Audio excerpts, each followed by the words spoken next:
everyone. Today we're going to be discussing Socrative, a web application tool for formative assessment in the classroom.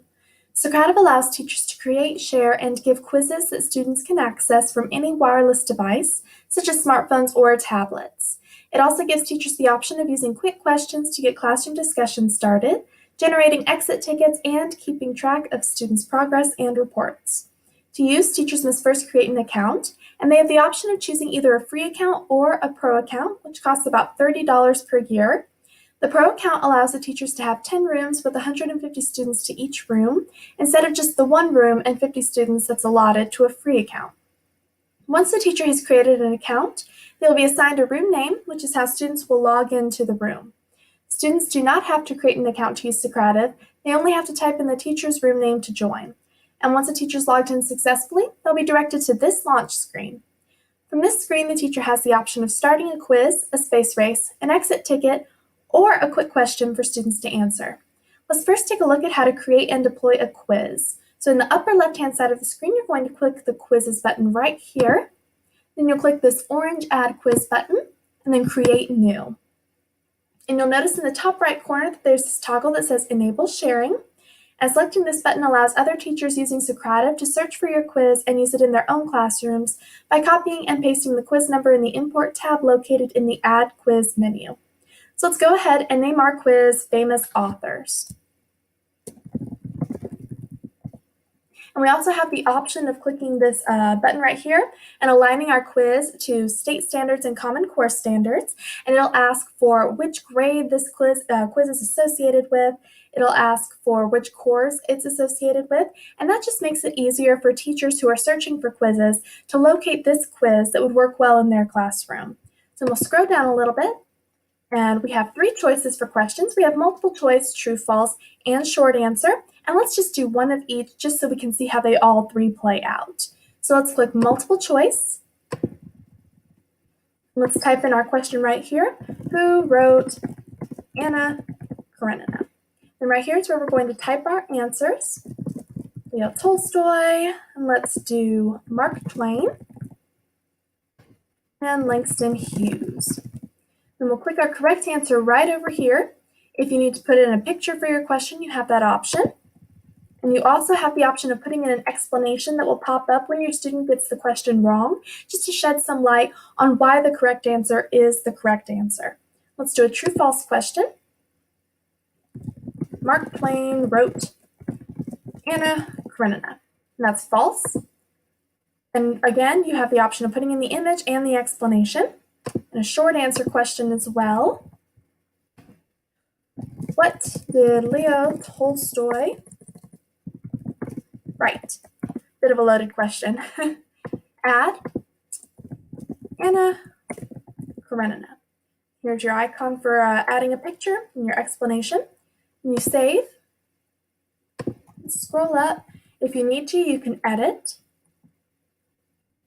Then we'll save and exit that quiz. And it's saved right here in our little quizzes archive. So let's go to the launch screen again. And we are ready to deploy this quiz. So we click this quiz button right here. And then we choose our quiz, Famous Authors. And then we have 3 different delivery methods that we get to choose from. So instant feedback will show the student immediately whether or not they got the question correct. And it'll also supply that little explanation bubble that we discussed in the previous quiz creation.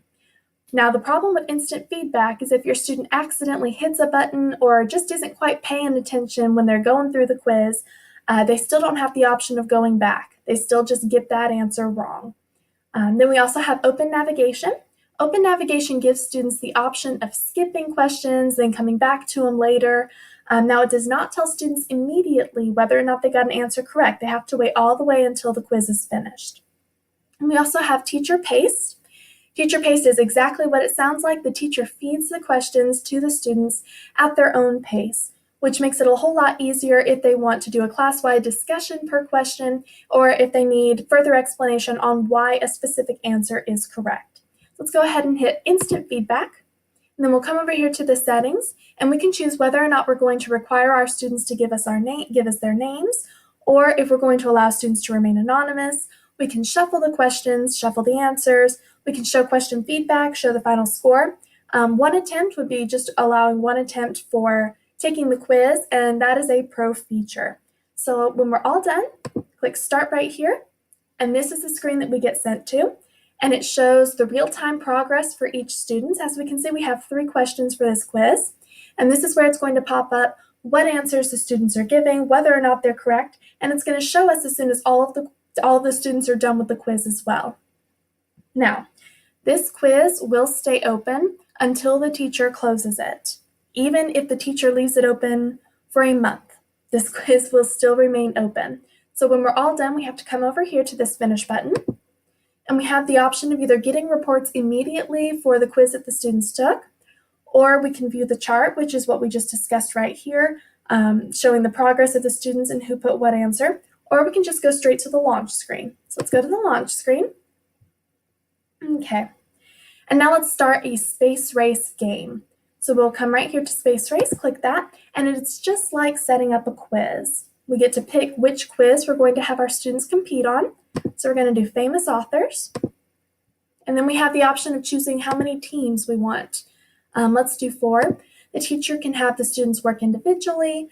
They can have them work in as many teams as they like, and then the teacher can either have the students choose which teams they want to be on, or Socrative will auto-assign the students to teams. So then we can choose which icon we like. I personally like the unicorn. And countdown is a pro feature. And then we'll come over here, same settings as with a quiz. We can require names from the students or let them be anonymous, shuffle questions and answers, show question feedback, and show the final score. When we're all done, click Start. And this is the screen that we get redirected to. And this is each individual team right here. Now this game is focused much more on choosing the correct answer than being fast. So as students are choosing the correct answers, their icons are going to move all across to this final end right here, and whichever team gets to the end first, they're the winners. Now, Socratic suggests that teachers project this screen above onto the wall so that students can see it, get in the competitive spirit, and really get into the game. So as with the quiz, this will stay open until the teacher closes it. So when all done, click the Finish button right here, and we get the reports, the chart, and the launch screen as we did with the quiz. Let's go to the launch screen. Okay, and now I'm going to show you how to deploy an exit ticket. So you'll just click right here, and Socrative has an automatic 2 questions that they supply. The first question, how well did you understand today's material? Totally got it, pretty well, not very well, not at all. And the next one, what did you learn in today's class? Students can type in their answers. And now the third one, please answer the teacher's question. So you have the option of supplying your own third question. Students can type in their answer for that as well. And when you're all done, you can see that all the students have completed it. Go ahead and click Finish. You can get the reports, view chart, or go back to the launch screen. Okay. And to view student results in progress, you'll click this Reports button right over here in the top left hand of the screen. Teachers can use these archived assignments to keep tabs on student progress, monitor the effectiveness of their teaching, and these results will not be deleted unless the teacher does so purposefully. All right, well, thank you so much for watching this short tutorial on how to use Socrative in your classroom. I hope this tool proves effective for you and your students in many classes to come.